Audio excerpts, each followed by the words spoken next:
kali ini kita akan lanjut untuk cerita berikutnya, yaitu tentang bagaimana kisah hidup seorang pengembala kerbau atau hal-hal apa aja yang dilakukan oleh pengembala kerbau ketika di ladang. Kira-kira begitu. Nah, jadi poin kita dalam video kali ini ada beberapa. Salah satunya adalah minum air ladang. Nah, tadi kan latar belakang kita adalah seorang pengembala kerbau. Nah, jadi ketika situasi teriknya panas dan kita tidak memiliki air minum di ladang, kita sangat sering minum air yang terdapat di ladang. Nah, ketepatan lokasi ladang kita itu adalah lahan gambut. Nah, jadi secara otomatis airnya kurang jernih. Nah, kalau air yang sering kita minum di ladang itu adalah rada-rada hitam gitu, karena dari tanah gambut. Kalau bisa saya contohkan seperti air minum Coca-Cola. Nah, ini bukan Coca-Cola ya, Coca-Cola ada sodanya, ini murni, nggak ada murni air gitu. Nah, jadi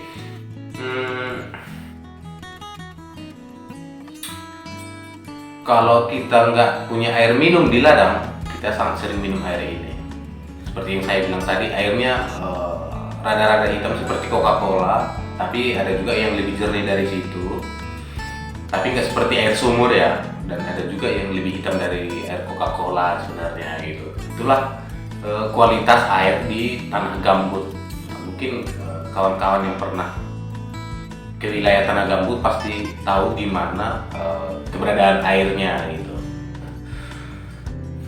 Jadi kalau kita minum air di ladang itu biasanya ada adatnya atau ada peraturan yang ditanamkan sama kita gitu.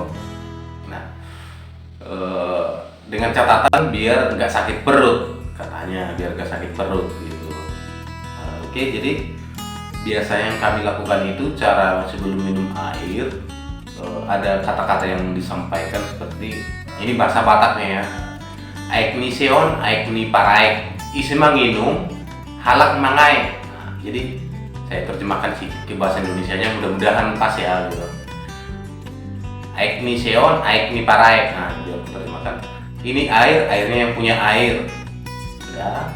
Aik ni seon, aik ni paraik, isi manginum, halak mangai. Nah, jadi siapa yang minum, orang lain yang menanggung resiko. Nah, kira-kira gitulah bahasa Indonesianya. Jadi bahasa Indonesia secara umum adalah ini air, air yang punya air.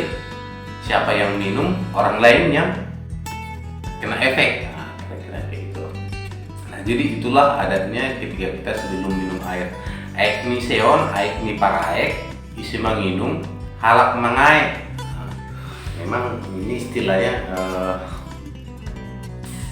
gimana ya, kurang pasti rasaku. Kita yang minum kok jadi orang lain yang merasakan dampaknya gitu, padahal logikanya kita yang haus. Nah, gitu. Oke, itulah istilah minum air di ladang. Aik ni seon, aik ni paraek, isi manginum, halak mangai. Nah, jadi disebari dengan itu juga kita kan mengembalakan kerbau. Kalau seperti yang saya sampaikan sebelumnya di video yang lalu, bahwasanya pengembala kerbau itu adalah kreatif gitu. Jadi kadang kita bawa gula dari kampung. Kalau namanya cangkir-cangkir, ada sih cangkir-cangkir bekas yang biasanya bisa kita temukan di ladang ataupun bisa kita bawa dari kampung gitu. Kita bawa dari kampung, kita biar di ladang, kita tinggal di situ gitu. Jadi kita bawa gula. Jadi seperti yang saya sampaikan tadi, tanah gambut adalah lokasi. Jadi secara otomatis airnya seperti yang saya bilang tadi, rada-rada hitam. Airnya rada-rada hitam. Jadi kalau mau buat kopi, rasanya nggak perlu lagi kopi, airnya udah hitam gitu. Jadi tinggal bawa gula. Jadi kita sering juga ya minum air ladang seperti serasa kopi karena kita bawa gula dari kampung gitu. Kita masak airnya. Jadi dulu kita itu masak air itu menggunakan kaleng roti yang ukurannya segini, dia buahnya segini. Jadi itu kita bakar di ladang untuk tempat masak air ladang gitu. Jadi banyak sih sebenarnya kegiatan-kegiatan yang perlu kita lakukan di ladang. Yang kita lakukan itu dengan berbagai cara. Minum air di ladang, bisa jadi juga dimasak, bawa gula dari kampung. Nah, jadi serasa ngopi di ladang gitu, emang rasanya enak, santai gitu. Jadi banyaklah kerjaan kita di ladang. Nah itu kan tadi berkaitan dengan bagaimana minum air ladang gitu. Jadi ada adatnya atau ada peraturannya, bisa dibilang seperti yang saya sampaikan tadi adalah aik ni seon, aik ni paraek, isi manginum halak mangai. Nah jadi tidak kalah juga kita kadang seperti binatang ya, minum airnya. Jadi cara minumnya kadang ada yang pakai tangan diginikan baru diminum dari tangannya, dan ada juga yang langsung mulut ke kolam-kolam yang ada di ladang. Nah, itu untuk minum airnya gitu. Jadi banyaklah kisah-kisah yang kita lakukan di ladang. Nah itu tadi kan berkaitan dengan minum air ladang. Nah jadi gimana ketika kita buang air besar di ladang gitu? Ya pastinya mungkin cari tempat yang lebih sembunyi, bisa jadi semak-semak dan lain-lain lah. Tapi di samping itu juga kita diajari dengan bisa dibilang tata krama, enggak juga, sopan santun juga enggak, tapi hampir sejalan dengan cara minum air tadi. Ada adatnya gitu, atau ada peraturannya sebelum melakukan gitu. Nah jadi ketika kita boker di ladang itu, oke lah kita udah di tempat tersembunyi ini kan gitu. Jadi ada kata-kata yang perlu kita sampaikan dalam bahasa Bataknya ya, atau bahasa yang sering kita gunakan sebagai seorang pengembala kerbau adalah setabio pula ada ngopung. Aduh lupa saya. Oh iya, memang cuma itu kata-katanya. Tapi pula ada ngopung, ada gitu aja. Jadi kalau bahasa Indonesianya itu adalah maaf ya opung, kira-kira kayak gitu. Nah aneh kan, secara logikanya dia minta maaf sama siapa gitu, dia minta izin sama siapa gitu, sama orang di ladang gitu kan. Nah jadi secara ceritanya sih yang namanya ladang kan, percaya nggak percaya sih mungkin ada penghuninya gitu, atau mungkin dulu-dulunya bekas kuburan dan lain-lain macam lah itu kan begitu. Nah jadi itu selalu ditanamkan sama kita ketika mau buang air besar ataupun mau buang air kecil, selalu harus kita bilangkan setabio pula ngopung. Nah jadi setabio pula ngopung itu bahasa Indonesianya adalah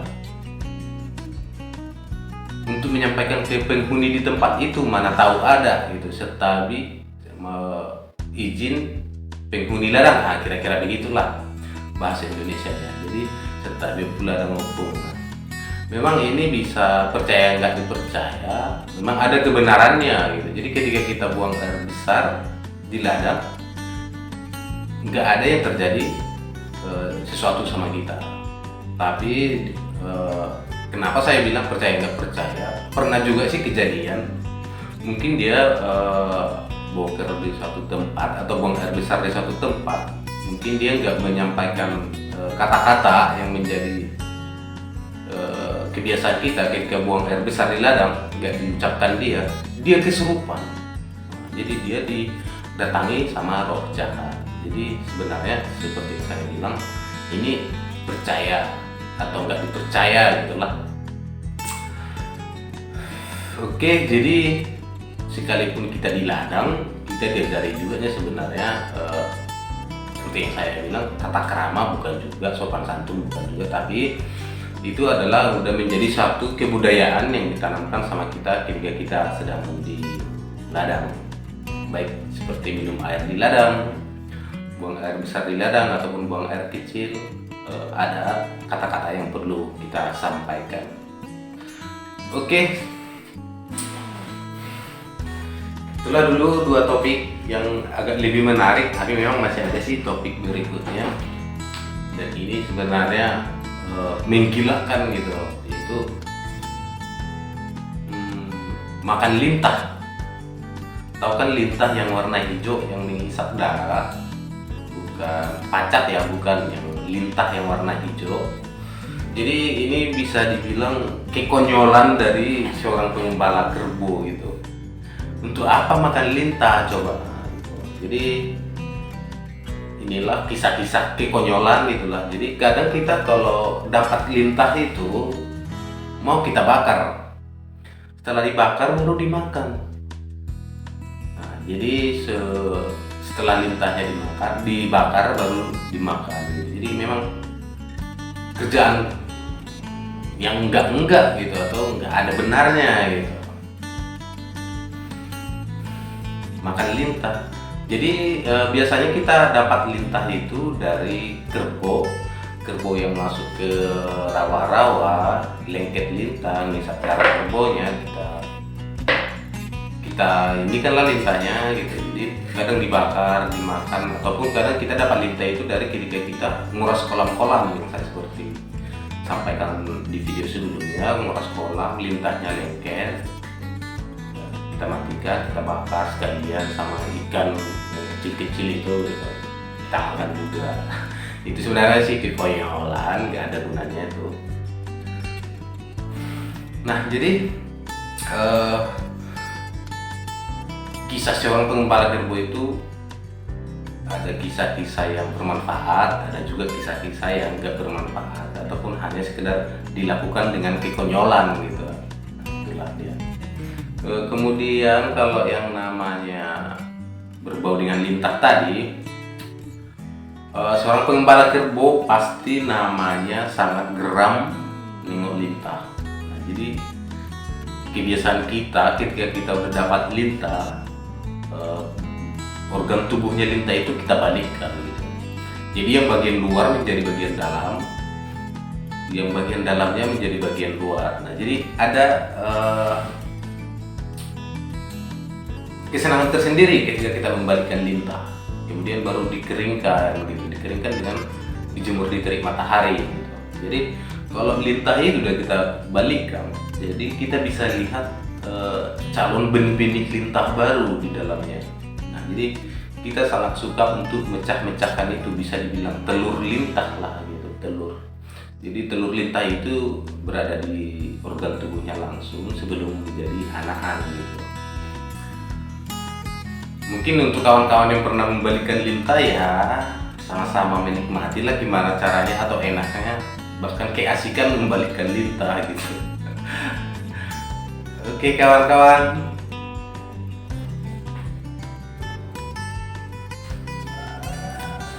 oke kita lanjut lagi ya kawan-kawan untuk cerita yang berikutnya.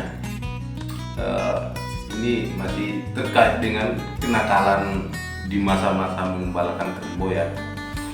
Nah, jadi di masa-masa mengembalakan kerbau kita pernah mengalami suatu kejahatan, yaitu mencuri pisang. Nah, mencuri pisangnya bukan mencuri dari rumah, tapi langsung mencuri dari pokoknya gitu. Bawa parang dari rumah, kita tebang pisangnya, kita sembunyikan buahnya, kira-kira begitulah. Nah, jadi yang jadi lebih unik adalah kita yang mencuri, orang yang panen atau orang yang makan gitu. Jadi ini suatu kisah, udah kisahnya nggak wajar dan penikmatnya bukan kita gitu. Jadi dalam artian maling dimalingi, itu ini maling dimalingi. Nah, jadi pernah kita curi pisang 1 tandan ini bos, 1 tandan kita sembunyikan.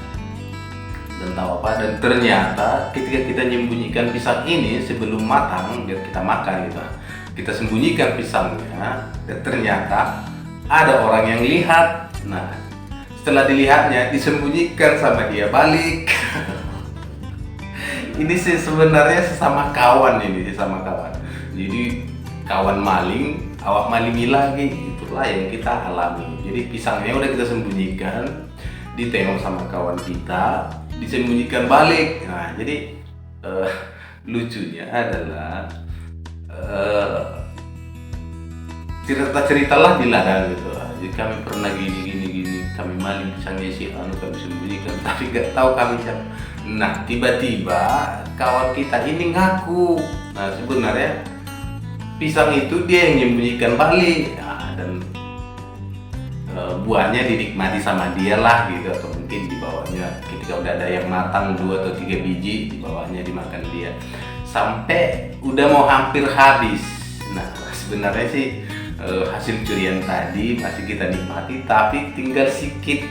Nah, itu kisah mencuri, atau bisa dibilang bahasa kerennya sekarang adalah maling dimalingi. Jadi nggak ada gunanya ngemaling, bos, nggak ada. Itu hanya cerita dulu lah itu. Kalau yang namanya maling nggak ada gunanya. Oke, itu masalah cerita maling atau maling dimalingi gitu. Emang sih kisah hidup saya ini penuh dengan kejahatan, mungkin berefek ke depannya lah mungkin, ya kurang tahu juga sih. Mudah-mudahan tidak dimaafkan dosa-dosa kita. Kemudian kita kan masih usia anak SD, dan setiap hari Minggu kita biasanya disuruh untuk mengantarkan kerbau, tapi diikat, bukan mengembalakan, disuruh untuk mengikatkan kerbau ke ladang pada pagi harinya. Nah, jadi ketepatan di kampung kita itu dulu ada nanam jeruknya sih lumayan, hampir imbang-imbang dengan besarnya jeruk beras tagi gitu. Nah, jadi itu pun jeruknya lumayan banyak, pokoknya lumayan banyak dan lumayan luas juga. Nah, jadi setiap hari Minggu kita sering mencuri jeruk. Nah, yang namanya mencuri ini kan udah pernah aku sampaikan di video sebelumnya, memang kurang ajar kali menjadi seorang pencuri. Nah, udah pencuri yang nggak tahu diri, karena kita mencuri jeruknya itu yang mana yang matang, mana yang lebih besar, dan mana yang lebih bagus. Jadi biasanya kita mencuri jeruknya itu adalah dengan jumlah yang banyak. Mungkin per orangnya itu mungkin bisa jadi 6 ke 8 biji. Coba bayangin kalau yang masuk 3 orang atau 4 orang, udah berapa kilo habis jeruk orang gitu. Jadi memang kurang ajar. Orang yang nanam, kita yang manen, tapi kita manennya dengan cara mencuri. Ngeri lah pokoknya, pencuri. Kalau seandainya pun dibuat sebutan sama kita waktu kecil itu pencuri, ya udah wajar-wajar aja, orang kenyataan kok kita sering mencuri kan gitu. Memang sih sedih ya kisah-kisah di masa usia kita masih kecil, karena memang kuantitas makanan itu masih sedikit, baik dari segi buah, baik pun dari segi makanan snack ataupun makanan keseharian itu masih kecil, masih belum banyak makanan gitu. Jadi hal-hal inilah sebenarnya yang mengakibatkan kita sering melakukan hal-hal yang tidak termasuk itu adalah mencuri. Nah, tapi kalau untuk zaman sekarang, aku rasa udah aman-aman aja. Kalau misalnya ada nenas di ladangku atau di ladang orang tua, kemungkinan besar itu untuk zaman sekarang udah jarang, itu hilang, jarang. Nah, itu mencuri yang berbau dengan tanaman. Nah, jadi kita memang sih kan, saya sampaikan adalah orang bandel, atau pernah aku sampaikan di video sebelumnya, mencuri adalah hobi, ya kan, hobi. Mencuri adalah hobi, memang dasar ketentuan yang enggak gitu. Mencuri adalah hobi, hidup mencuri, ya hiduplah. Jadi pernah kita mencuri ayam. Ini benar, ini mencuri ayam, tapi bukan dari kampung kita, dari kampung orang.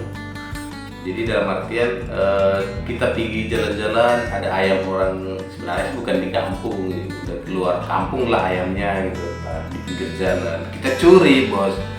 Setelah kita curi, kita bawa ke ladang, biasanya kita tempat mengembalakan kerbau gitu. Jadi ayamnya dipanggangi di sana, dimakannya di sana. Nah, jadi kalau ini sih kejadiannya kalau nggak salah waktu itu adalah di hari Minggu gitu. Di hari Minggu nggak ada kerjaan, tiba-tiba ada kesempatan yang kayak gitu untuk mencuri ayam. Kita bawa ayamnya, kita panggangi di ladang. Nah sebenarnya ini sih nggak nikmat karena apa ya, namanya hasil curian dan nggak ada persiapan kita untuk memasaknya biar lebih nikmat gitu. Ya ini hanya sekedar dibakari aja, dimakan gitu. Tapi itulah kisah di masa itu mencuri ayam.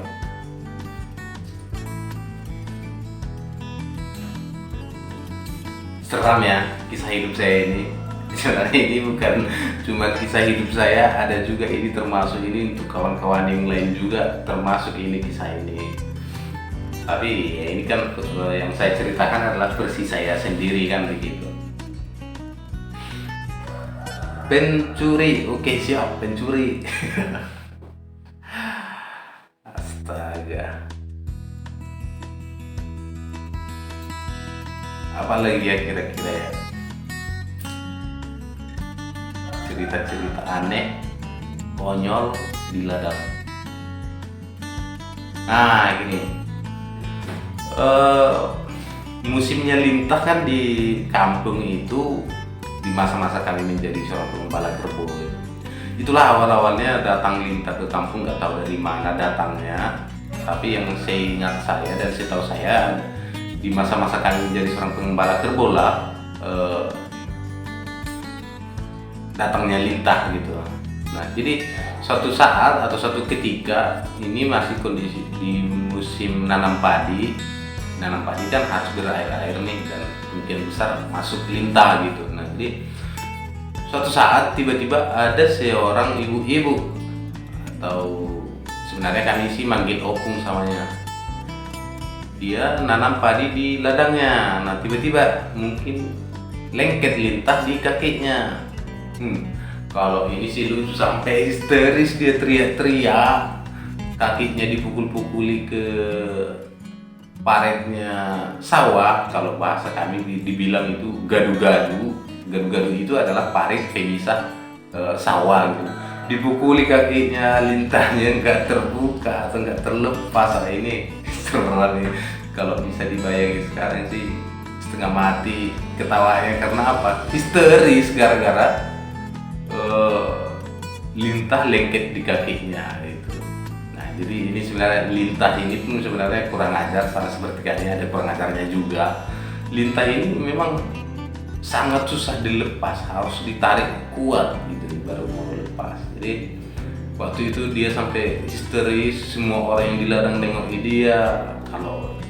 Kalau saya sebagai dia ya malu lah gitu, histeris, mukul-mukuli kaki ke parit atau gadu-gadu kami sebut. Aduh luar biasa. Jadi biasanya seorang pengembala kerbau ini adalah menjadi ahli atau berkompeten di bidang untuk melepaskan gitu. Jadi biasanya kita itu langsung tanggap, lari, tanggapnya dengan lari cepat, kemudian kita tarikkan lintahnya gitu. Baru kita kerjain lah. Biasanya kalau udah nengok lintah pasti dibalikkan, itu udah hal yang wajar itu. Lintah itu dibalikkan, tadi kan udah saya sampaikan juga. Nah kira-kira kayak itulah salah satu cerita yang berkaitan dengan lintah dan keahlian seorang pengembala kerbau menjadi pelepas lintah gitu. Emang sih sebenarnya kalau di awal-awalnya nengok lintah ini adalah seram gitu, seram. dan bahkan yang berbau dengan lintah. Kami pengembala kerbau itu memiliki keyakinan bahwasanya ketika kita tidak takut lintah, dia nggak bakalan datang. Tapi kalau udah kita mulai ada rasa-rasa takut, nah, pasti dia datang. Jadi itu kita yakini sebagai seorang pengembala kerbau. Ketika kita takut lintah pasti datang, dan kita coba untuk tidak takut sama dia nggak datang. Ya kalau ini sih bisa ya dibilang kebenarannya 50-50 lah gitu, karena memang nggak ada hukum ilmiah kalau di bahasa pendidikannya gitu, nggak ada dasar ilmiahnya gitu. Tapi itu memang kita yakini. Oke, itulah dulu kisah yang bisa saya sampaikan di video kali ini. Rasa udah cukup lah dulu ya. Tapi yang paling asik adalah ceritanya di video kali ini, maling dimalingi.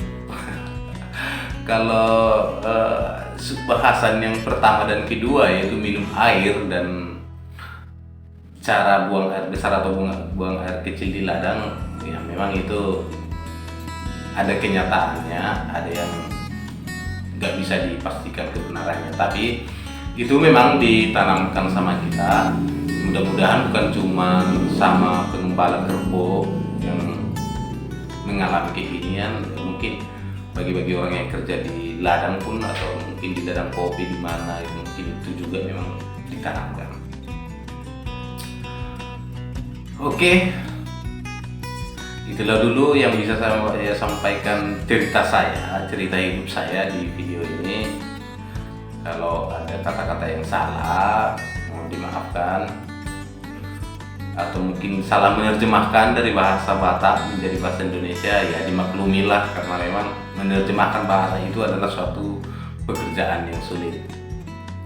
Oke, karena video kali ini kita udah mencapai di menit ke-28 hampir, ya nanti terlalu bosan kawan-kawan untuk mendengarkan curhatan saya atau omelan saya tentang kisah hidup saya, kita akhiri.